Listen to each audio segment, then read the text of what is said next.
Go live. Yeah.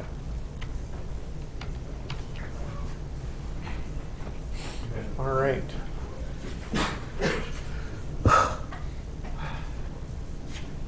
Three classes left.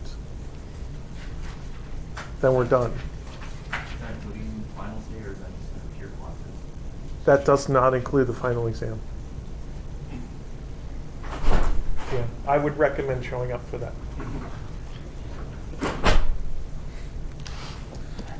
Though missing papers are easier to grade. There is that. All right, we've been talking about collisions, at least. We talked about collisions on Tuesday. And I want to start by going over the important quantities in collisions. So one important quantity is total momentum. So that is, let's use green today. Total momentum is M1 V1 plus M2 V2 plus ... if you have more than two objects. We usually just have two objects. And the reason that total momentum is an important quantity is because it's a conserved quantity. In a collision, the only significant forces are those that our two objects exert on each other. The forces from the outside world are insignificant. So that means that P initial vector is equal to P final vector.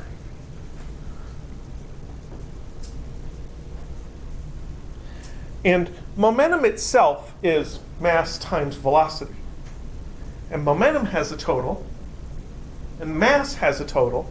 So that makes us want to make an equation that says P is equal to M total times V something. And that V something is the velocity of the center of mass. If you kind of break this down, 1d, 2,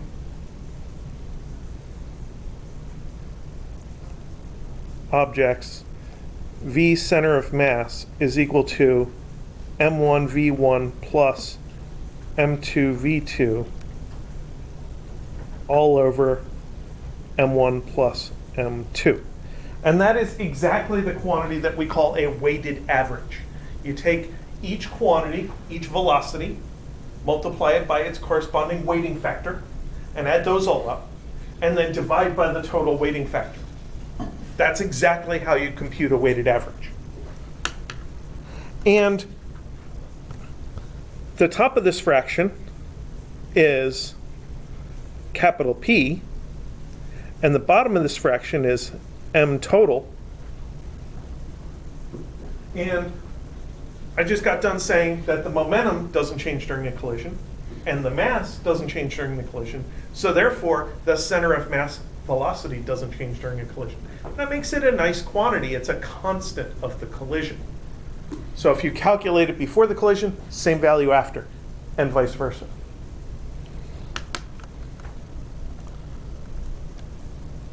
So I guess that's a new quantity.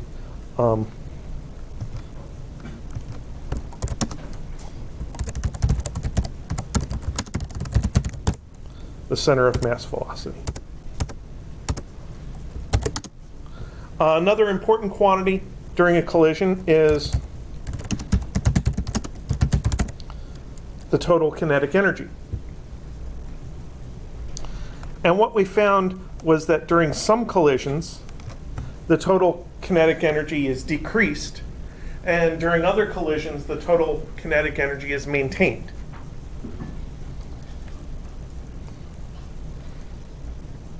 So it's important in the sense that energy is an important universal quantity.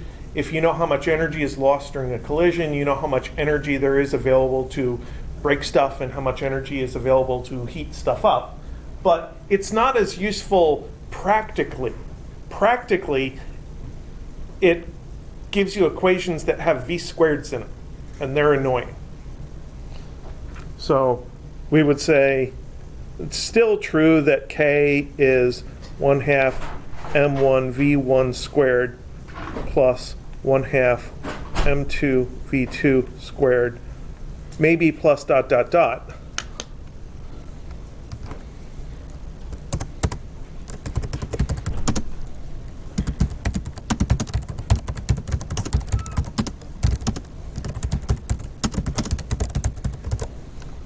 So my point about kinetic energy is that the algebra is harder.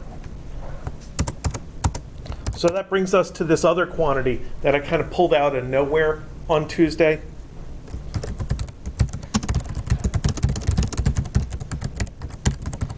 The idea of velocity relative to the center of mass. So we usually do our calculations as if they were measured by a stationary camera. So you can just look at where an object is in the field of view and track it over time, use it to find a velocity before the collision, look at it after the collision, do the same thing. But if you do it with a moving camera, then something special can happen. So the first thing is that the velocity relative to the center of mass is just the regular velocity minus the velocity of the center of mass. So in order to produce one of these primed velocities, the velocity relative to the center of mass, we just subtract away the center of mass velocity.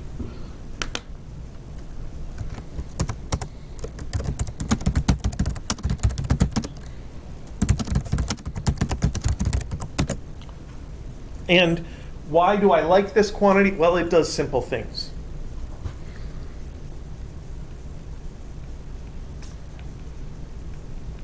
In our perfectly inelastic collision, we found that V prime final equals 0. In a perfectly inelastic collision, your two objects stick together. And if your objects both have the same velocity, then the average velocity is going to be that value. And then any given velocity minus the velocity is going to be 0 after the collision. So that's why I say V final prime is equal to 0. That's for object 1, it's for object 2. Usually we apply this just by saying after the collision V1 equals V2 equals V final. And that V final is the center of mass velocity. But then we had our other extreme type of collision, elastic. And in the elastic collision, V final prime was minus V initial prime. So we did that calculation with the car hitting the truck. They bounce off each other, and the truck got knocked forward. The car actually bounced backward a little bit. And the way I did the calculation was I calculated their V initial primes, and on each one I just put a minus sign on it. So the car started by heading in the plus direction, and after the collision, its V prime was in the minus direction. And then I stripped away the prime by reversing this formula, just by adding back the center of mass velocity to figure out what my unprimed V is. So it breaks the process of solving a collision down into a series of straightforward steps. Find the center of mass velocity, find the prime velocities, do what you got to do to them depending on what kind of collision you have, and then unsubtract the center of mass velocity. And that center of mass velocity, like I said, is constant. We don't have to recalculate it the second time.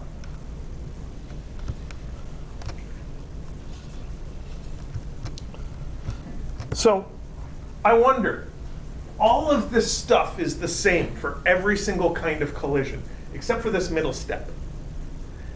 This changing the initial prime velocity into a final prime velocity.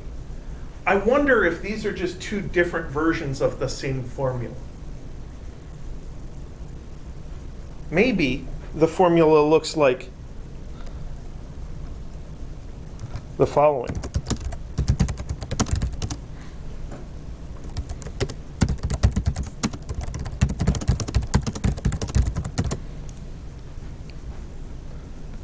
v final prime is equal to minus some number, epsilon, times v initial prime. And in the case of perfectly inelastic collisions, that epsilon value is 0.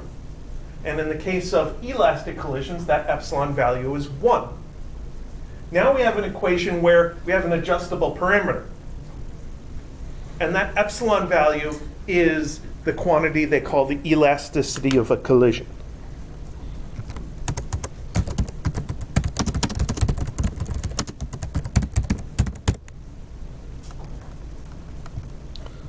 So think of this.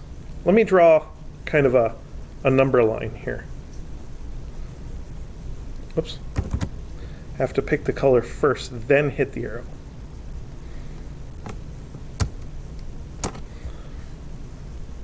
So here is epsilon, here is 0, and here is 1. And epsilon can lie anywhere on this line. And this value is elastic. This value is perfectly inelastic.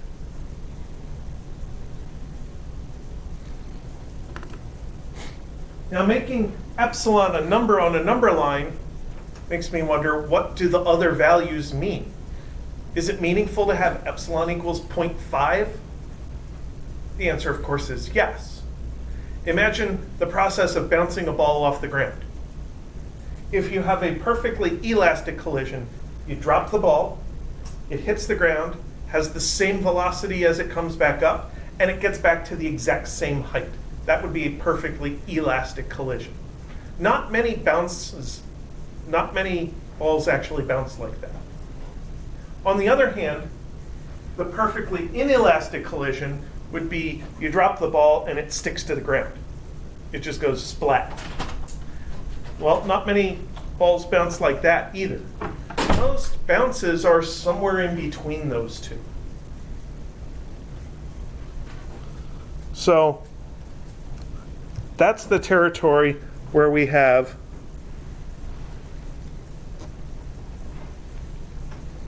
most collisions.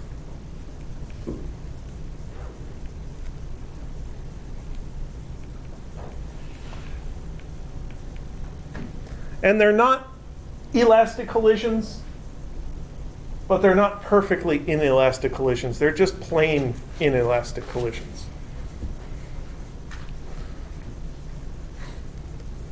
So that entire range of values between 0 and 1 represents a whole slew of possible collision conditions. Now you might wonder, what about the other values on this number line? So what's it mean for an epsilon to be greater than 1?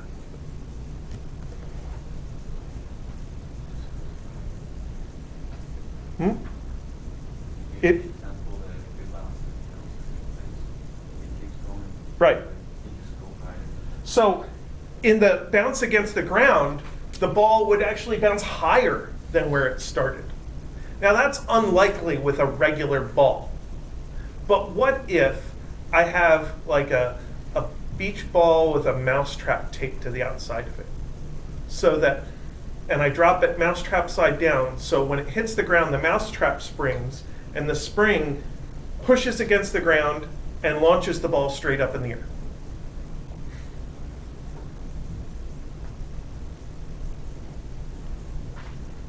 I know that sounds really weird. Or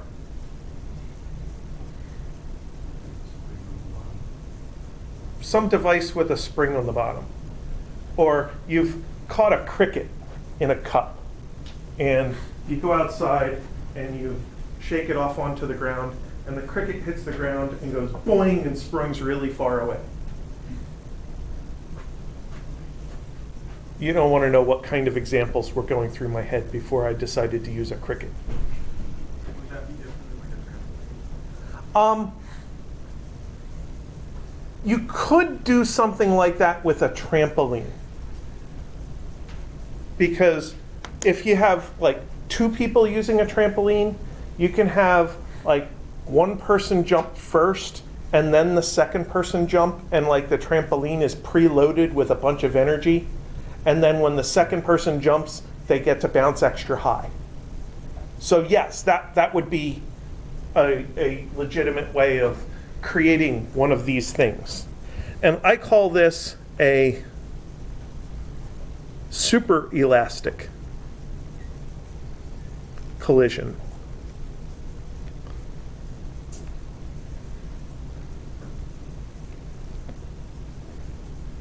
Which increases the kinetic energy. Now, energy cannot be created or destroyed, so if you're going to increase the kinetic energy, there has to be some source of energy to provide for that. But we came up with a couple of weird examples. I came up with weird examples. You came up with normal examples where we could possibly do that. What about down here?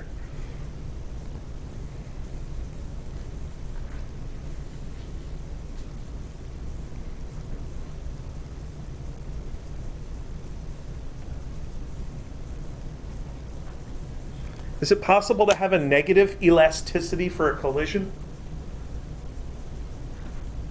So imagine 2 equal objects, and they equal mass objects. They come together and they stick.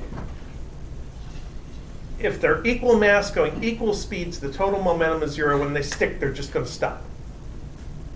That's the elasticity is 0. And all of these values of epsilon correspond to the objects bouncing back. Negative epsilon would be if they bounce forward. So picture this. You shoot a bullet at a water balloon. Is the water balloon going to stop the bullet? No. No. It's going to be one of these negative elasticity collisions where the moving bullet keeps going in the same direction it was going before.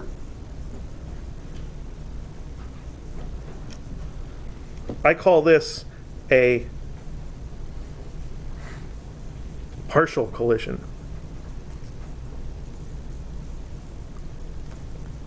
Maybe even a glancing collision.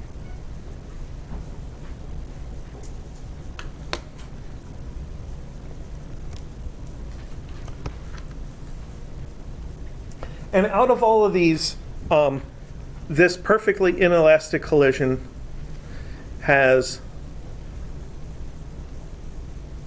minimum kinetic energy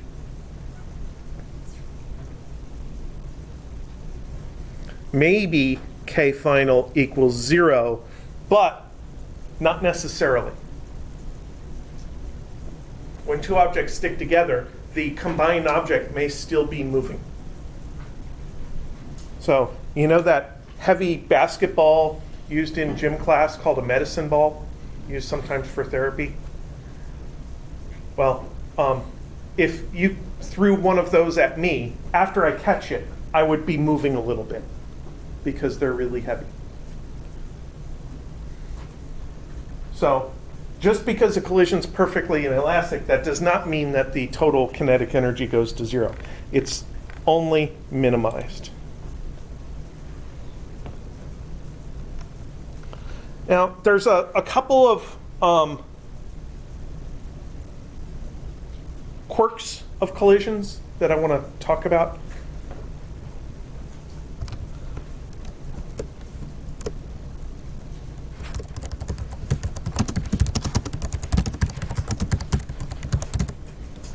And one of them is the idea of a collision where one object is much more massive than the other.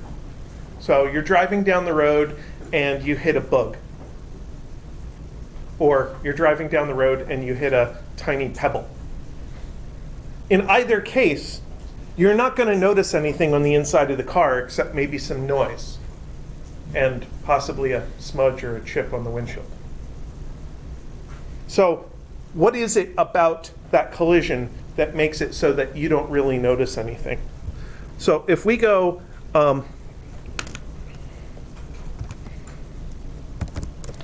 and think about conservation of momentum,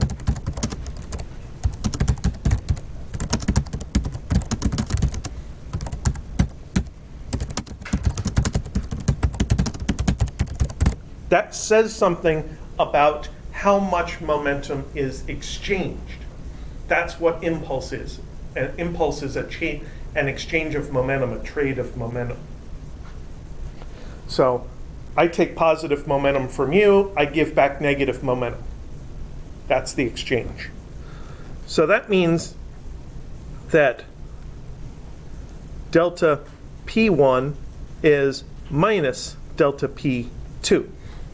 You have two objects, their momentum changes are exactly the opposite in a collision.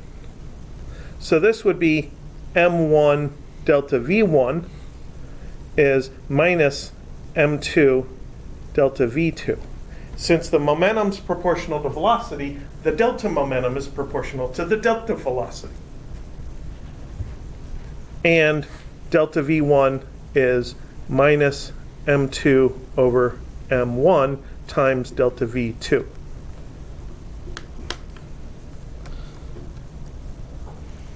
So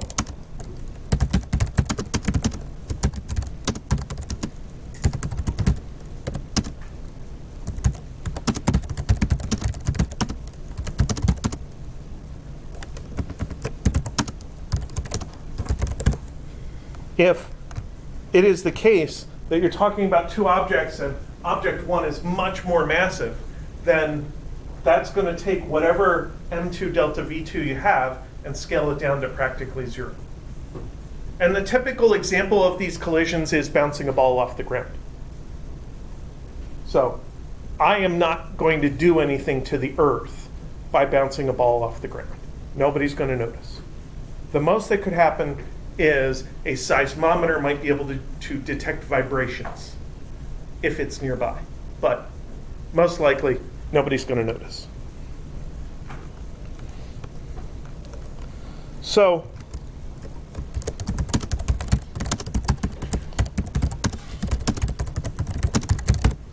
this does something to really, really, really simplify our collision math.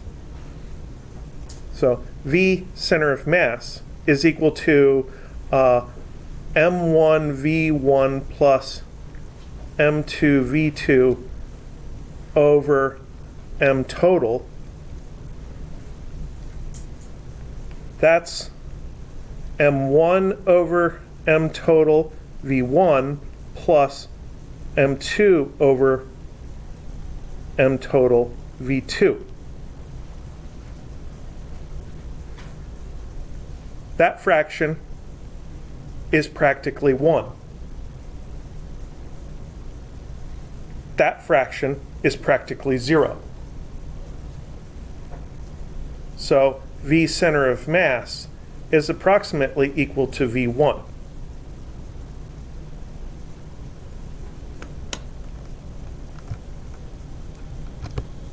That means that the center of mass basically that means the heavy object basically defines the center of mass. So when you talk about collisions between any object in the Earth, just use the Earth as a reference frame.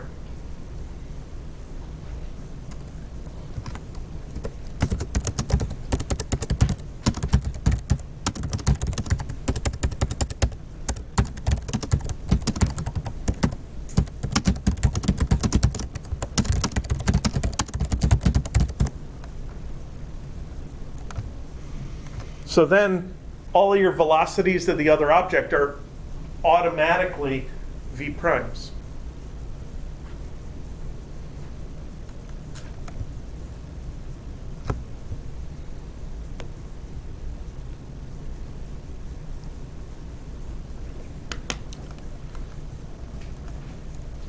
So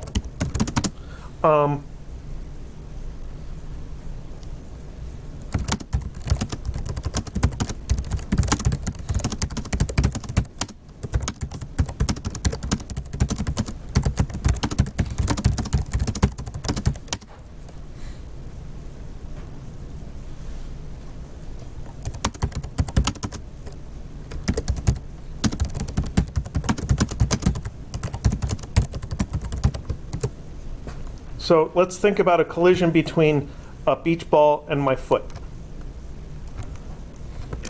So out of these two objects, my foot is much more massive than the beach ball, because beach balls are very, very light. So we have a foot moving that way at 7 meters per second. We have the ball moving that way at 10 meters per second. V1 prime is V1 minus V center of mass, which is its velocity is -10, minus center of mass is 7, is minus 17 meters per second. That's before the collision. So then what's after the collision? V1 prime equals plus 17 meters per second. All I have to do is take the primed velocity before, flip the sign, now we're after. So now V1 is V1 prime plus V center of mass. In order to generate the primed, I subtract the center of mass. In order to get rid of the prime mark, I add the center of mass. And now I can plug this stuff in, and I get V1 prime is 17 plus V center of mass is 7 equals 24 meters per second. So the ball can be launched forward faster than either object was going to begin with. Perfectly legitimate. And then, what are the numbers for the foot? For the foot, V2 prime equals 0, because the center of mass velocity is the 7 meters per second. So this is M2, and over here is M1.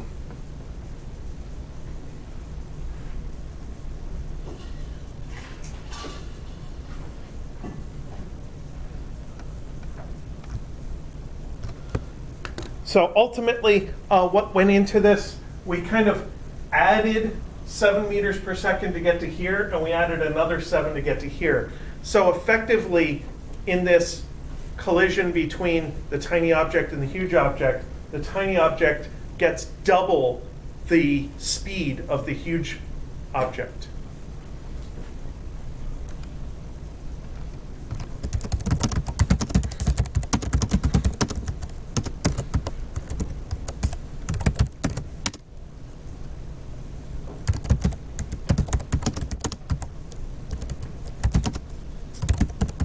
So NASA uses this in order to give spaceships a slingshot around, well, off of various planets.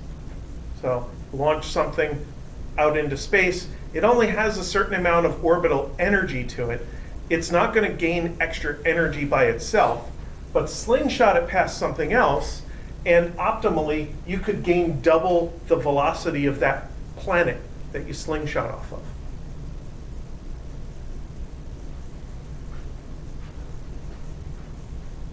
So we've sent stuff out and slingshotted off Venus, and then came back and slingshot off Earth, and then have enough energy to go out toward Jupiter, Saturn, etc.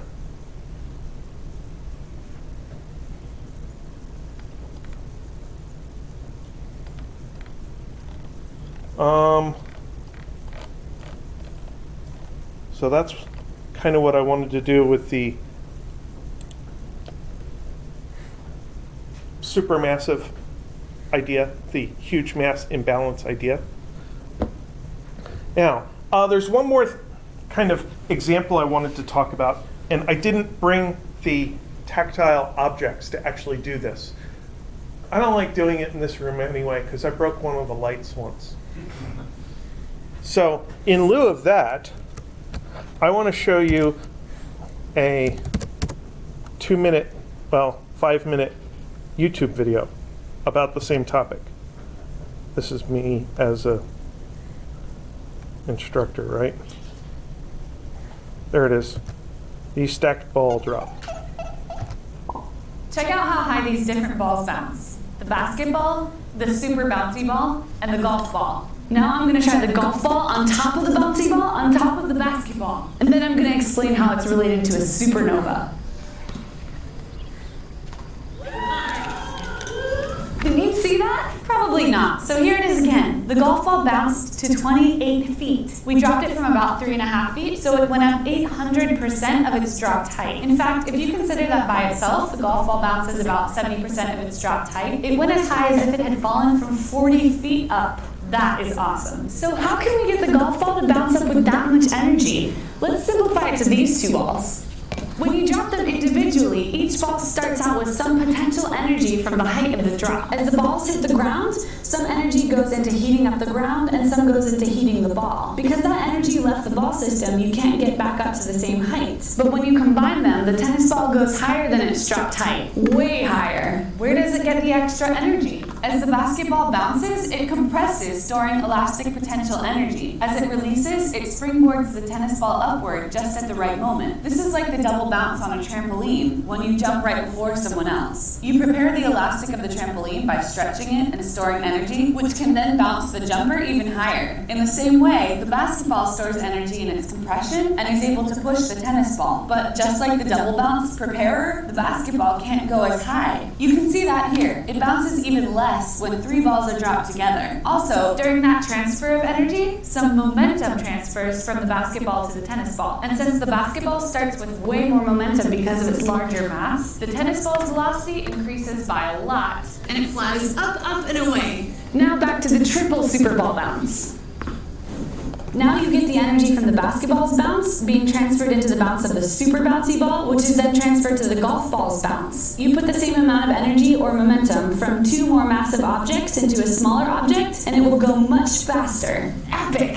Just like the explosions of a supernova, which may seem unrelated, but what we just did is analogous to the process that occurs during the explosion of a supernova. Just like our more massive basketball transfers momentum to the smaller balls, energy from the dense core of the supernova is transferred in a shock wave that moves through the star to the less dense layers and accelerates them outward at a super high velocity. More massive or denser layers in the core of the supernova begin to collapse when fusion stops there. The collapse is halted when the neutrons in the core actually touch, sort of. This causes the implosion to rebound and bounce outward. You end up with a dense core left behind and these wild outer shells of star exploding outward. Pretty cool. And of course, if you try this at home, which you should, you have to make sure the balls are perfectly vertically aligned because any off-centeredness gets amplified by the 2 points of contact, which is why we sadly couldn't get the quadruple tower of balls to work. But if you put a little ring of hot glue or something similar on the balls, it helps to balance them. Happy physicsing!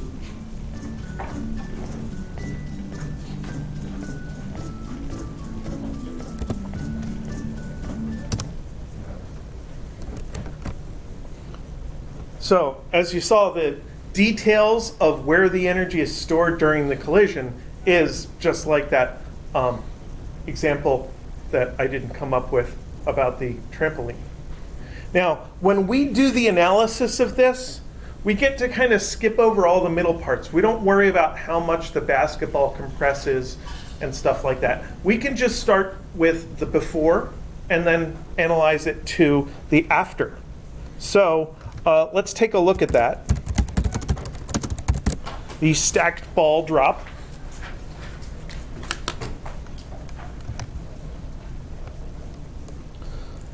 So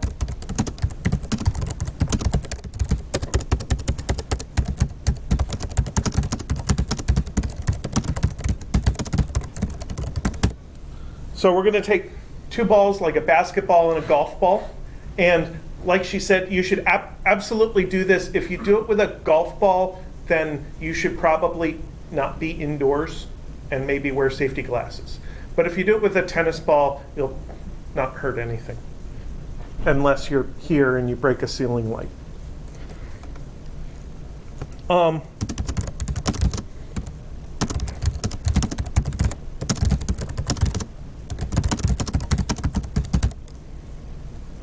So when these two objects reach the ground, they're going to be going the same speed because they were dropped from the same height.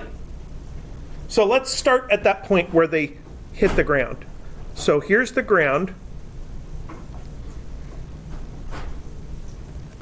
And here is M1 moving that way with a speed I'm going to call v sub 0. And the second mass I'm going to draw just a little bit above M2, also moving with a speed v sub 0. And the reason that I'm drawing M2 up a little bit is because it doesn't really matter as far as the universe is concerned. The balls will bounce to the same height either way, but it makes our calculations doable using the principles we've studied so far. So the first thing that happens is that this becomes v0 going that way, whereas this ball is still moving v0 going that way. If we assume that the basketball bounces off the ground in a perfectly elastic collision, which is what your homework problem assumes, then its speed upon launch is going to be the same as its speed upon impact. That's the v prime final is minus v prime initial. So the v prime initial is this down, the v prime final is this up. So now, what happens when these two objects hit each other? Well, let's let these two objects collide and assume that the two masses are extremely different from each other. So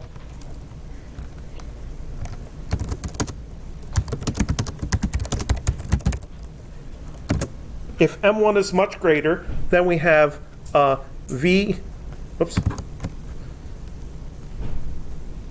center of mass is equal to V1, which is plus V sub 0. V2 prime initial is V2 minus V center of mass. What's V2? V2 is minus V0 minus V center of mass. What's V center of mass? It's plus V0. So this is minus 2 V0. Final V2 prime equals plus 2 V0. We just take the old value and make it plus. And then V2 is V2 prime plus V center of mass. So that is 2 V0 plus another V0 equals 3 V0.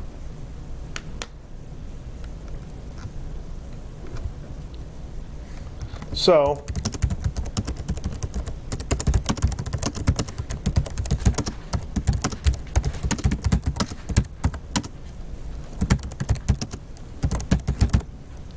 to summarize what we just calculated, we just found that the impact speed of the upper small ball is V0, but its launch speed is 3 times V0.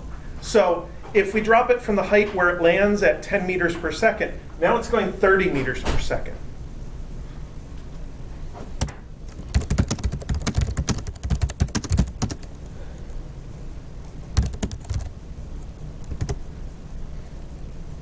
So how does this affect the height? Well, thinking about the relationship between kinetic energy at the bottom and height at the top is, it's an energy conservation situation.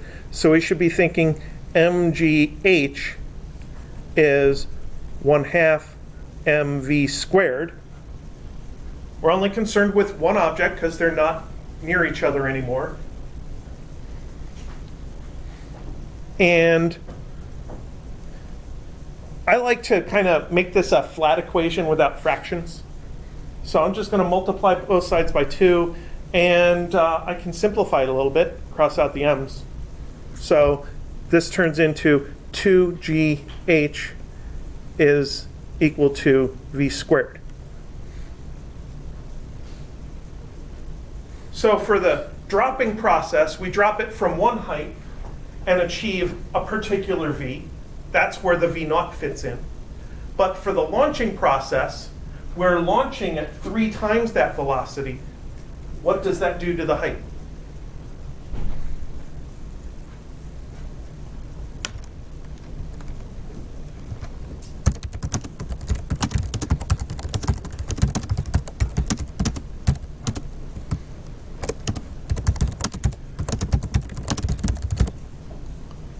So how high does it end up going?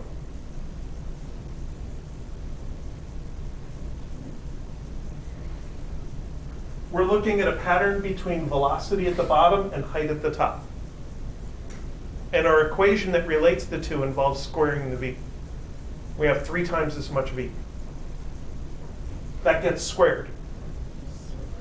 3 times 3 is 9 times the height. Yeah.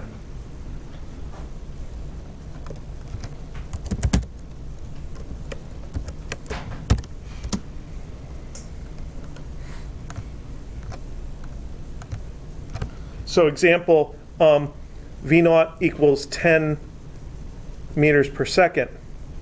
H1 is v naught squared over 2g is 10 squared over 2 times 9.8 is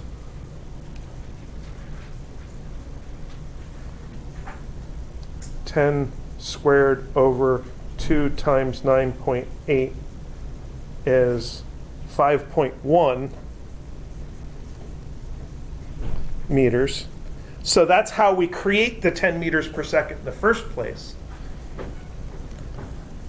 H2 is 3 times as much squared over 2 times 9.8 is 15.3.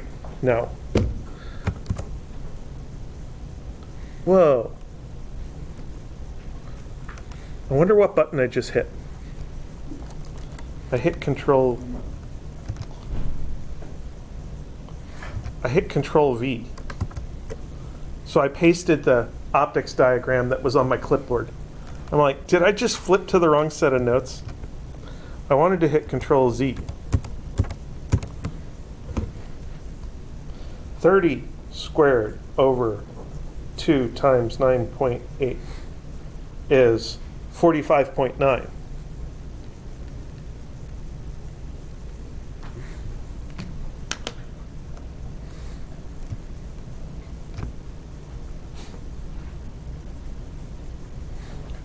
So that's how I broke a ceiling light one time. I dropped the basketball and the tennis ball from head height, which is like 1.5 meters, and the tennis ball slammed into the ceiling because it was trying to get to 9 times 1.5 meters. It was trying to get to 15 meters, and the ceiling's not 15 meters. All right. Now, there are, on the last homework, a lot of multi-stage compound problems.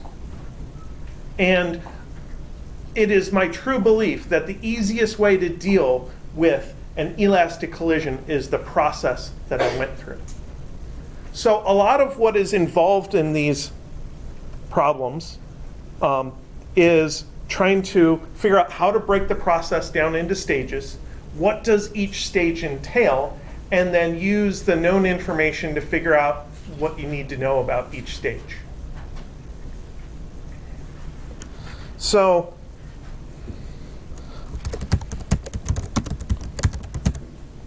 I thought maybe it would be of benefit for us to go through a compound example. I'm just going to make something up similar to what I've done before, but maybe a little different. So let's start with a ramp. And we're going to put a ball here, M1, and then here at the bottom we're going to put an M2,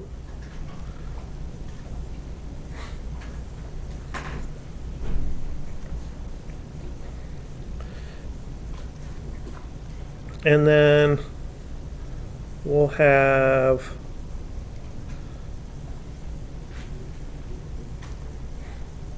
an H1 and an H2,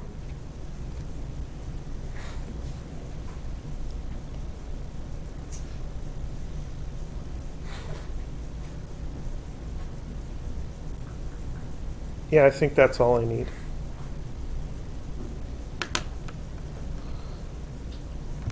So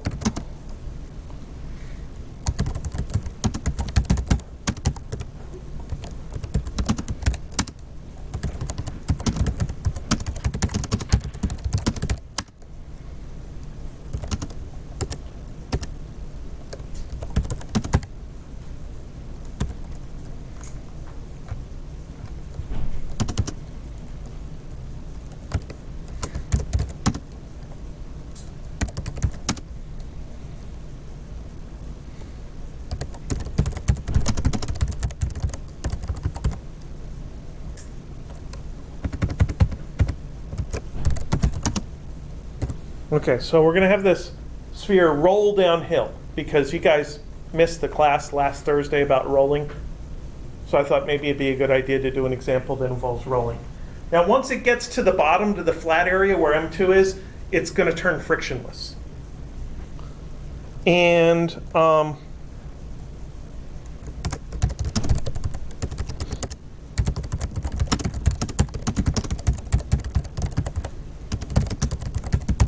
the collision with M2 is frictionless and elastic.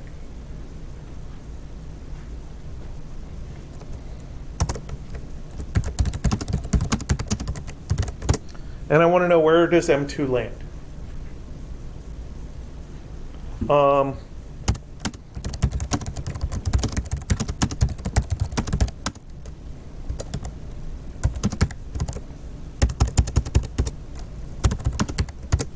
Yeah, let's say H2 is 0.9 meters. So the first stage is going to be a conservation of energy. We're going to have M1 GH1 is our initial energy. That's going to turn into kinetic energy, but this is kinetic energy of rolling. That's what you missed. And for a hollow sphere, I'm going to have to tell you that I is equal to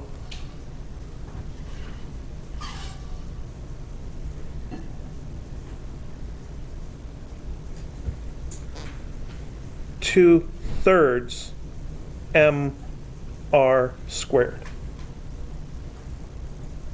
So that 2/3 there is a special ratio that relates the mass and size of a rollable object to its moment of inertia, which is how difficult it is to get it spinning. And what Thursday's lesson culminated with was the idea that the kinetic energy of a rolling object is made up of two things.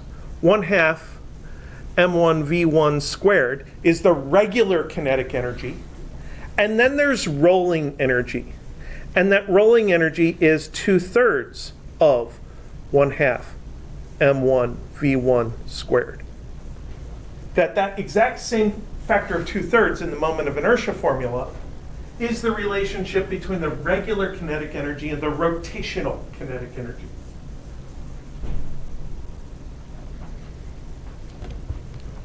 So that means that this is, let's see, this is 3/3 and 2/3 is 5/3 of 1/2 m1v1 squared.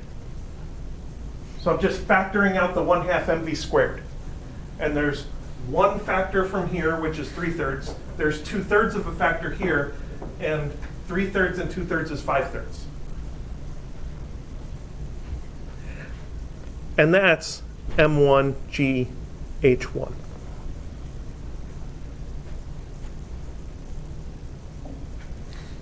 So then 3/5 of M1GH1 is what 1/2 M1V1 squared is. In a sense, you can see this factor of 3/5 up here because the regular kinetic energy gets 3 parts of the energy, and the rotational kinetic energy only gets 2 parts of the energy. That's a total of 5 portions of energy. And regular kinetic, this thing, gets 3 out of the 5 portions of the energy. The other 2 are in the rotational energy. So now we can plug in numbers. 3/5 of, why would I scroll that off the screen?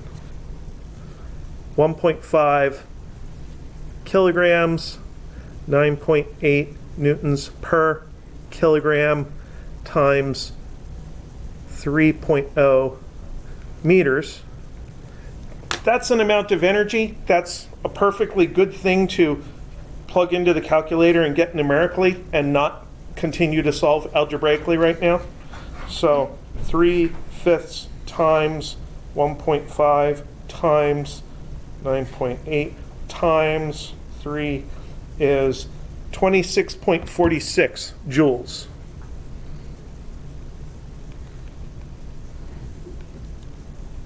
So that means V1 is square root of 2 times 26.46 over 1.5.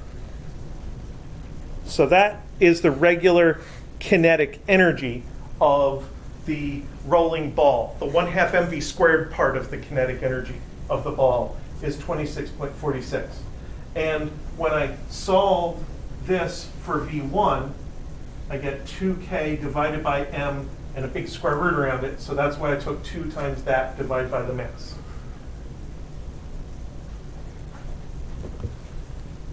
So square root of 2 times answer divided by 1.5 close parentheses equals 5.94 meters per second.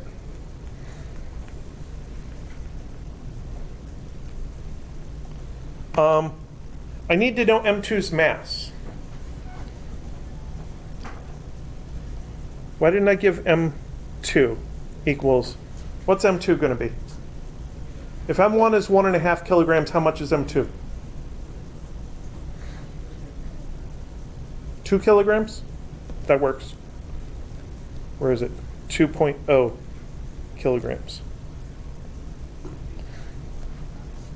So now we have M1 equals 1.5 kilograms going 5.94 meters per second.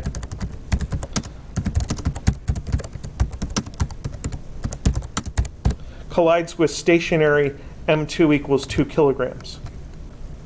So we have to kind of stop our thinking and shift gears and do an elastic collision analysis.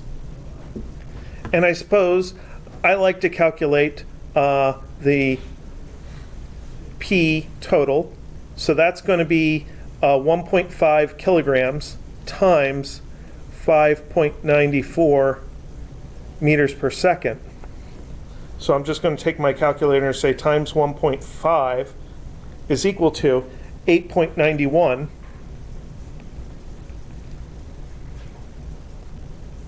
kilogram meters per second. And then V center of mass is P total over M total. So that's 8.91 over 3.5, because 1.5 and 2 is 3.5. So now I can just go divide by 3.5 equals 2.55 meters per second.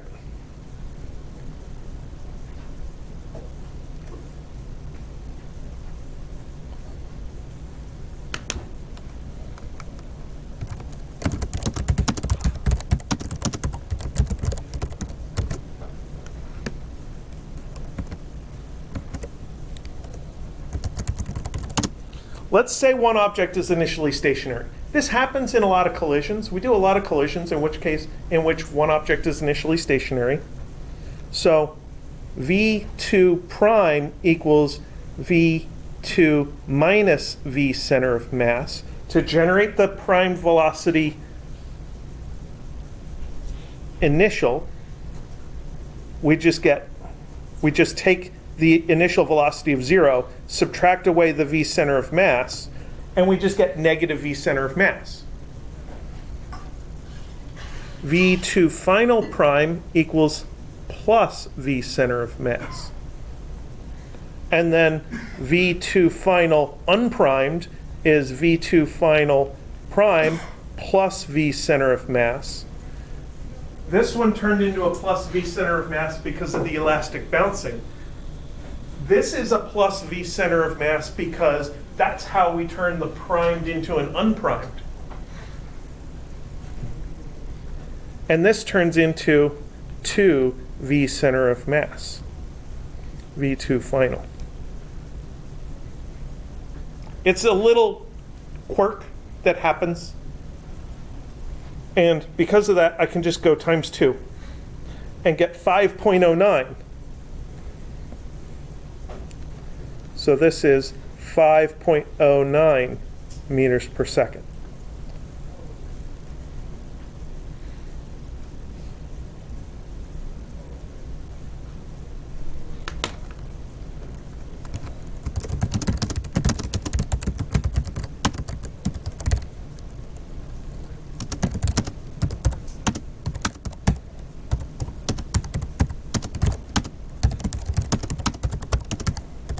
So now we have a horizontal launch case. Remember way back in exam 1 times?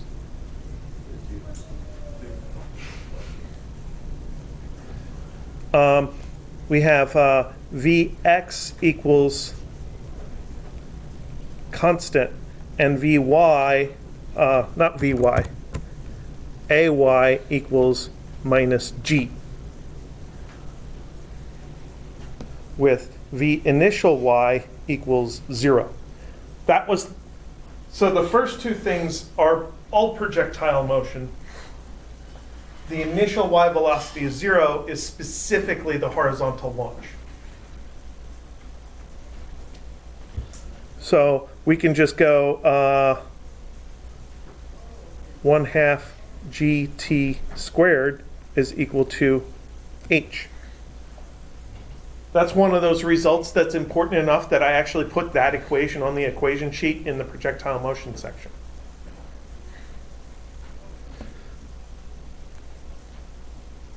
Why does the air conditioning have to turn off and sound spooky all the time? It makes me... Have you ever been in a recording studio or a sound room?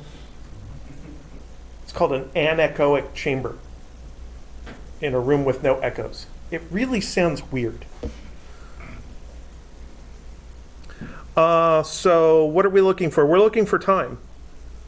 2h over g with the square root is time.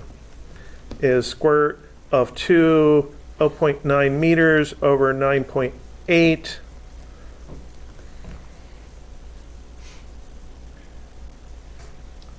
Square root of 2 times 0.9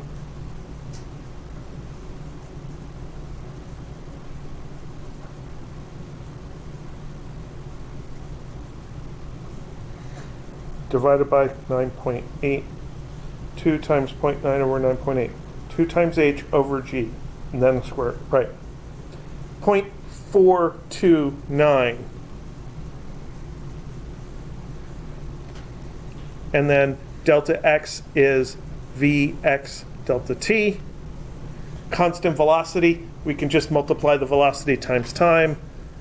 5.09 meters per second times 0.429 seconds times 5.09 equals 2.18 meters.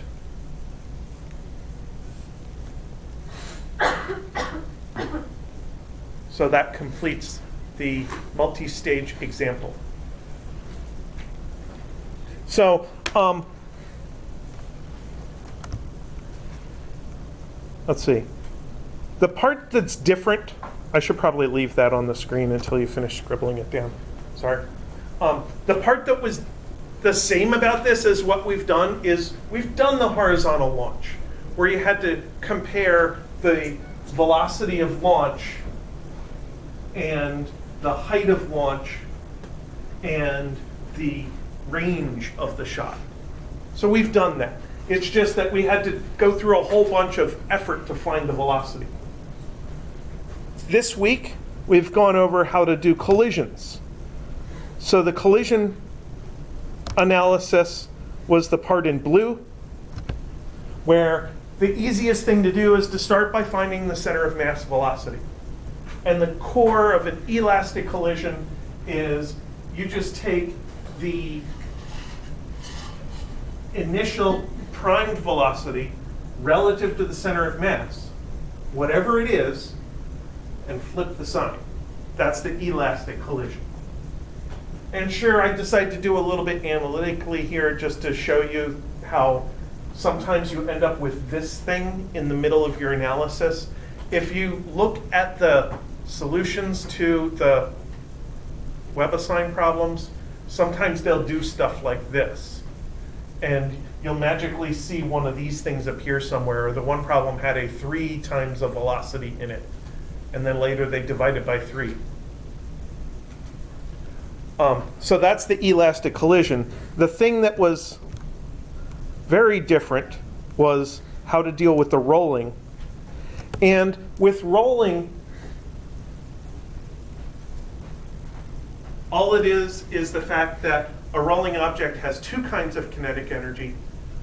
Translational kinetic energy, which is the regular 1/2 mv squared, and rotational kinetic energy, that's this weird term here. For specifically a rolling object, the rotational energy is easy. It's just proportional to the regular kinetic energy. So you just put the proportionality there, you put your regular kinetic energy in there, then you have a big ugly thing you can work on solving. How you choose to do algebra is kind of up to you. You could just plug numbers in here and then start working with it. But ultimately, I decided that I wanted to solve for 1/2 mv squared first, and then plug the numbers in and have this is 1/2 mv squared, and then solve for v out of that. That was how I chose to do the algebra. All right, questions? How did you go from that first step to the 5/3? So this is 1 times 1/2 mv squared. And this is 2/3 times 1/2 mv squared. So I factored out the 1/2 mv squared. The distributive property is not just for x's. It works for complicated things.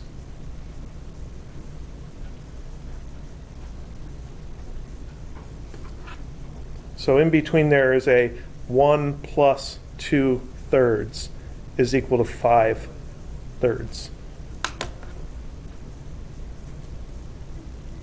That's a good thing to really internalize and remember that weird stuff like that happens, because it'll happen again in thermodynamics. You'll talk about something called a virial coefficient, which has to do with the relationship between the average kinetic energy of a gas, which is 3/2 kT, and the amount of energy it takes to pressurize a gas, which turns out to be 5/2 kT. And the difference between the ratio between the 3/2 and the 5/2 is a 5/3, the exact same 5/3. And sometimes they call the one thing gamma, and the other thing is 1 plus gamma. So it keeps coming up in different areas of science, just little simplifications like that. All right, well, then I think we're done for the day.